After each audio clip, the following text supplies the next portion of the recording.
So the other day I saw that video by Hormozi where he breaks down his whole cold outreach strategy. 30 minutes about how to message strangers, when to message them, how to follow up, all that juicy stuff. And look, most of that video was about cold email, cold calling, and blasting thousands of messages with the automation software, and this is definitely not what I do. Deep inside the 30-minute video, he actually shared some golden nuggets that apply directly to selling stuff over text, booking qualified meetings over LinkedIn DMs, and selling high-ticket stuff in there. So I went through the entire video, noted down the best strategies. So I'm going to show you exactly how you can use Hormozi tactics to close high-ticket clients in LinkedIn DMs without destroying your personal brand in the process. Because here's the thing that most people miss. Principles are not outdated. They are timeless and they still work. You just have to apply them accordingly when you sell high-ticket stuff over LinkedIn DMs and your reputation is attached to it. Let's get right into it. The best way to do this is to actually know something about the person you're contacting. So, for example,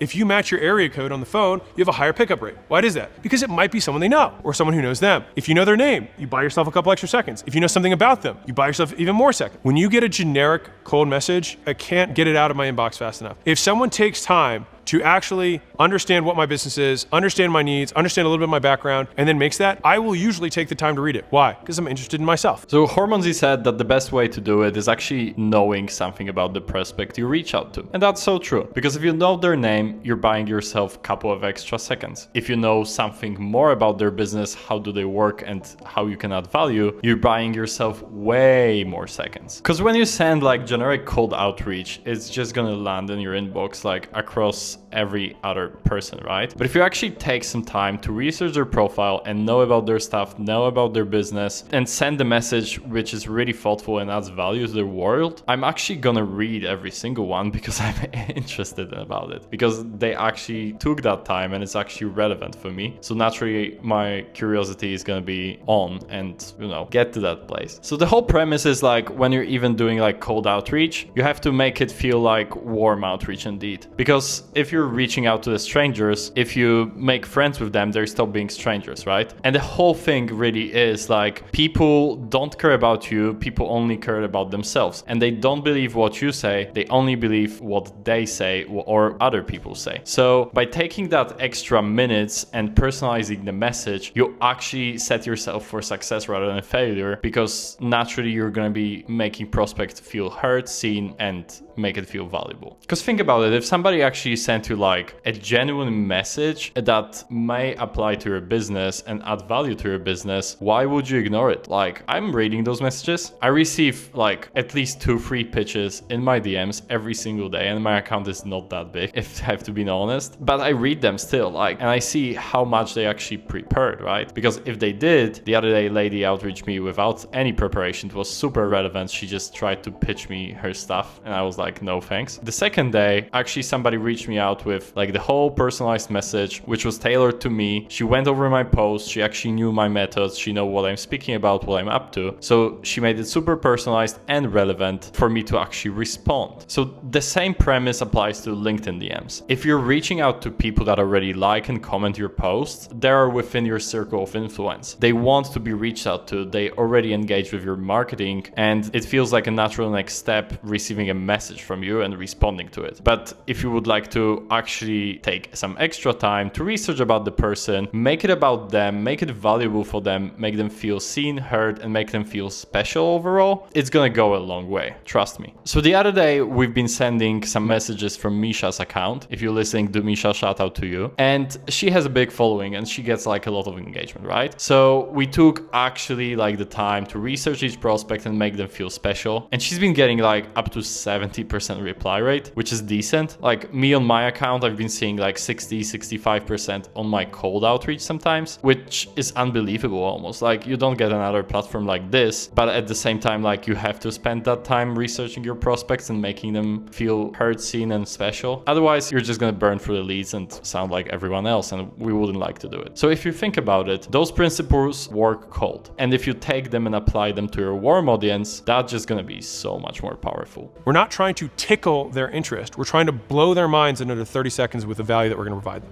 The big breakthrough we had, we 3x'd our response rates by actually giving something that other people used to charge for away for free. So another Hormozi principle is essentially like you're trying to blow their minds with something that nobody else did it before. Think about it like something that your competition used to charge for, you're gonna give it away for free in the first 30 seconds of the conversation, so your prospects are gonna be like totally mind blown. They're gonna be like, oh my goodness, what did this guy just did? It's crazy. And that's when they really saw like triple the reply rates compared to previously, because again, they felt so special, nobody else did it before for them, and before even selling, offering their services, they added so much value to their world that then they simply felt stupid saying no to it. And the same applies to the DM conversations. And don't think about lead magnets even here and like distributing resources, because you might not have them, but if you have them, that's great. Distribute as many of them. Like I always share my YouTube videos that I think might be valuable based on what we speak about. But even if you don't have those, just ask genuine questions that would make your prospect think and challenge them a little bit about the business and the way they think about it. Then share a different perspective and really just guide them through the process of exploring what do they need to do to grow their business, streamline their business, or make the business more enjoyable. If it doesn't apply to business, same applies to life. If you're selling fitness coaching, that could be a drill. But if you're selling ghostwriting services, it's pretty easy. Like you provide attention. So most people on LinkedIn, if they're not posting in 2026, they're missing out. And that's one of the things, right? So if I would be selling attention these days on LinkedIn, I would literally be approaching prospects with the next 5 posts written for them. So they can just literally post it and see how they perform. And obviously if they perform, they will want more. And I wouldn't even ask for permission, or you can test it. But like if you ask for permission first, you save yourself a couple of hours because you actually don't have to write each post for each person you outreach, but only to the ones that are actually interested. That feels like super valuable, super low key, and at the same time, like nobody else is doing it. So when I think about my drip framework, that's exactly what it is. So once I identify the gap, or even before that, I essentially share as much value with the prospects as possible. Otherwise, I know that like I'm not gonna stand out because so many people already send outreach on LinkedIn. So my core measurement of success in the DM conversation is how much value I add to the prospect throughout our conversation, because that's how really you stand out in 2026. Same thing with the reply rate. Like most people send pitches, try to squeeze the whole sales process in 3 single messages and wonder why it doesn't work. It doesn't work because instead of booked call, you should be optimizing for the reply rate. And if you optimize for the reply rate, again, you're gonna be spending more time with your prospects, you're actually gonna get better, and you're gonna get like more conversations to walk through. So if you think about it, you're gonna get more chances to book somebody in rather than just like sending 20 pitches per day and then waiting, right? Like if I do it correctly, I actually struggle to get out of the DMs and like my day can turn like into like a DM heavy day, like a couple of hours in the DMs. Essentially, the longer you spend with your prospects, the better relationship you're gonna have, and the more likely they're gonna be able to actually trust you to start potentially working together. Quick pause. So if you're watching this and you already know your inbox is leaking and there's dormant revenue that you would like to actually pick up, check out the link below. I'm gonna hop on the call with you, walk you through where is it leaking, how we can fix it, and show you the exact action move that I would take in order to make more money from your LinkedIn inbox. If you have a small audience that you're going after or a small number of leads,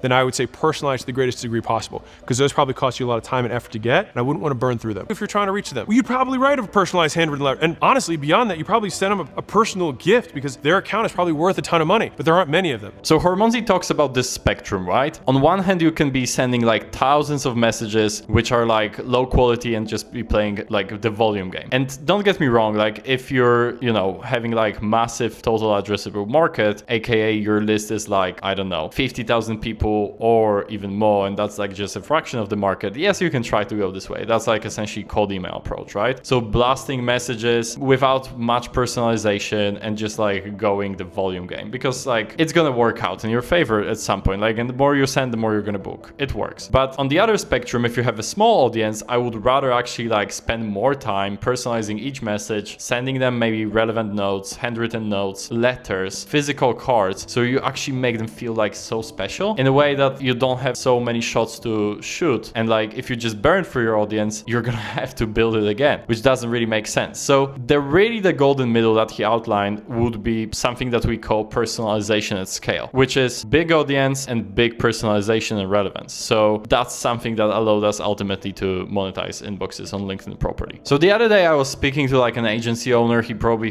hires like around 20 people, I think. And he was telling me about it, that like he had this whole workflow with all those automation tools, and he even hired an SDR, but he feels like it could be working more in their favor. And I asked him, okay, so like what's the reply rate that you're experiencing? And he told me it's 3%. And I was sitting there and I was like, all right. So I think like I identified what's the problem. He was essentially blasting the same template over and over again to mass markets, right? So he was burning through the network like crazy. That's exactly what I wouldn't like to do. Probably most of you guys like are selling high ticket stuff just like me. So the other day I was also making my sales navigator list and then running some ads, and I identified that my total addressable market that I want to focus on right now is about 5,000 to 8,000 people. So with this small amount of leads, I can't afford to really burn them. And that's why I really just want to like take an extra step or even two to outreach each lead by myself with something that's going to make them feel special. Because if you just put in an automation and blast thousands of messages to the people that you're connected with and actually like enjoy your content, first of all, they may stop enjoying it because it's going to just feel weird. Second of all, I wouldn't really do that just because even if they are not ready to buy right now, they might be in 30, 90 or 365 days from now. So if you build that trust, they're going to remember that because you added value to their world, and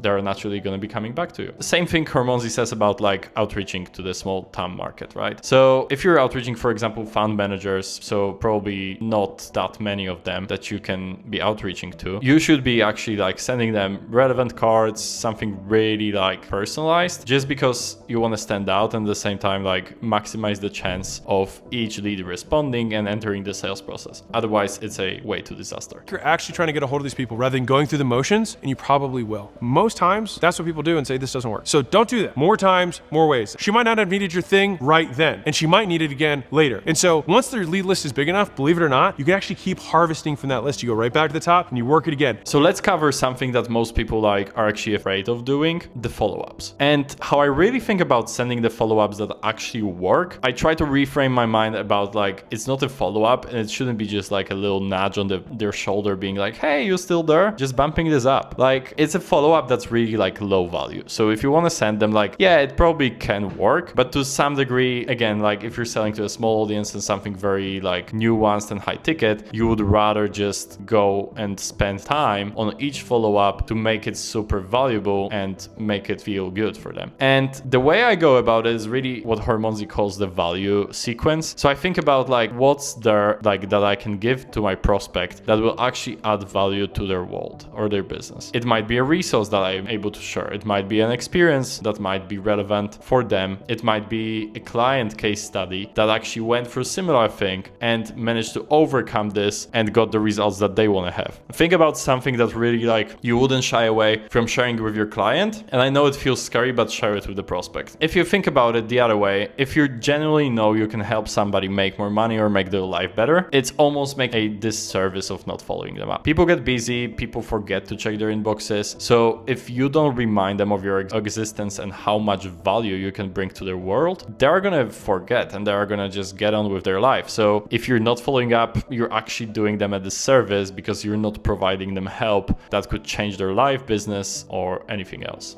So give each rep an explicit number of leads to work every week. So they should care for these leads like they are children, all right? So give a rep too many and they will waste them. And I think that's why it's important to get your own leads in the beginning, because you will know how valuable these are and how hard you have to work for them. So if you think about it, leads are like children, and you should be giving reps like a set amount of leads every single week and not more, just because you want them to care as much as you do at the beginning. That's essentially why we, most of the cases, 99% of the time, start with the founders in the inboxes and make them send the messages to their leads, right? Because leads are like children and you want to take care about them. And give the rep too many leads and they're gonna stop taking care. That's really the struggle these days with some accounts. Like the other day, I was in Aaron's inbox and they have so many leads that they're jumping from one to another and they've been forgetting to respond to the people that were waiting for our response in the inbox itself, which was ridiculous. So that's what we fixed that. Anyways, that's not the topic of the video. That's why most people think that actually the idea of having a setter in your account fails. They tried hiring setters or like a VA and they onboarded them. They just gave them the inbox and be like, enjoy, go book some meetings. And that's honestly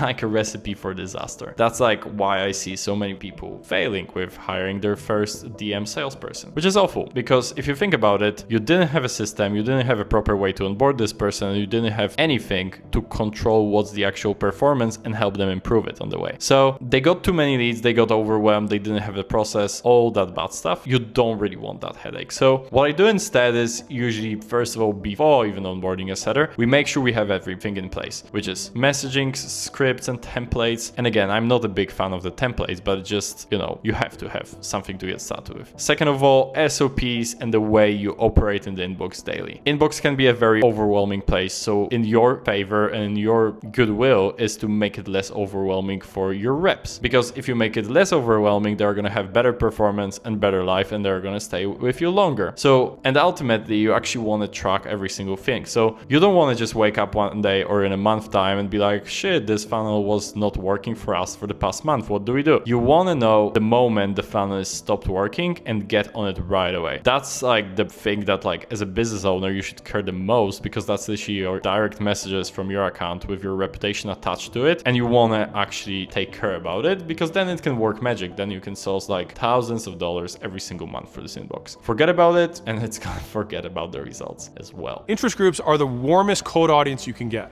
Okay, so interest group contains some of the highest quality leads because they're concentrated pools of people looking for a solution. It's a key point. They've already, in some way, they're like micro-engaged. So I would consider them problem aware. Right? They're aware they have a problem already, and now they're in search of a solution. Cool. So as well, he raised a very important point. If you don't have a lot of warm audience, don't go totally cold. Find interest groups or people or places that people that you sell to hang out in and start there, because those people are already like problem aware. So half of the job is already done. And when you approach them, you're already kind of on the same page because they're problem aware. Then you just need to make them solution aware and potentially see if they're looking for that help. So again, same playbook, you adding value as much to their world as humanly possible and approaching them with a friendly, consultative approach rather than pitchy, slappy, pushy. We don't want that. Providing so much value somebody would charge for it, literally. So again, if you're already sitting on a good audience, like the literally first thing I do is like open up your recent posts, scroll through the likes, comments, and if you don't know, like there's a cool tool called Jungler that allows you to do it automatically. Shout out to you guys. And essentially you do that and then just set filters for your ICP, you open up their profiles and see who already engaged. Because this is not a cold audience, they're already problem aware, they engaged with the post for a reason. So you should start a conversation to find out why, start a conversation to add as much value as possible because they already found your post valuable. So why not taking it a step further? Again, if you don't have a big audience yet, that's probably, not really the video for you. Like big audience, well, I mean, something about like more than 3,000 followers, that's really more than enough in some cases if you have good engagement and you know actually how to do marketing. So if you don't have a lot of engagement, you don't have marketing dialed in, and you want to make DMs work, just go ahead and like find those posts that people posted and like, let's say a lead magnet posts, and they already worked, they already attracted people that you want to have, and just find people there, start conversations with them. That's going to go a long way. So again, if you already have the attention, like just take a step further, message those people. I always like to compare it to running a marathon on one leg. If you're trying to run a marathon and scale your business, like why are you trying to run on one leg? And that's literally like if you're only doing marketing but not doing sales, that's like kind of pointless. Like I don't understand why you're not doing this. And the best thing is like with the big creators, I usually see 20% of their engagement being, their ICP. So if you think about it, you get 500 likes per week. That's around 100 warm leads every single week. And the best part is the moment the new week starts and you publish every single new post, the clock starts ticking again. So you can source another 100 and another 100. And even if it's not new people, the people that you're already in the conversations with, they're going to be exposed to more marketing of yours. So they're going to be naturally like going through the, problem solution aware funnel. And naturally you're going to be helping that journey through the DMs as well. So really just like open up your LinkedIn inbox, go ahead, send some messages to people that already liked your post. This is literally the conversion layer that you miss right now to scale your business and sign more clients through LinkedIn. So those are the best strategies that Alex Hormozi outlined for cold outreach, and in my opinion, how they apply to LinkedIn outreach. The principles are timeless. So personalization at scale, follow up like you really mean it, make them feel special and add so much value like somebody would charge for it, and then see your reply rates skyrocket. The existing audience that you've been already building is first of all warm, and second of all is the best place for you to start. But the execution has to be human, has to be personalized, and has to be relevant and valuable. available. Now, if you want to see the full system, step by step, exactly how I would close high ticket clients in your LinkedIn DMs, go and watch this video somewhere in the corner of the screen, as I'm going to show you exactly how I would do it. And if you would like me to personally help you and support you on the way, click the link in the description below and see you on the next one. Don't forget to like and subscribe this channel. It would mean a lot. And yeah, guys, have a good one. See ya.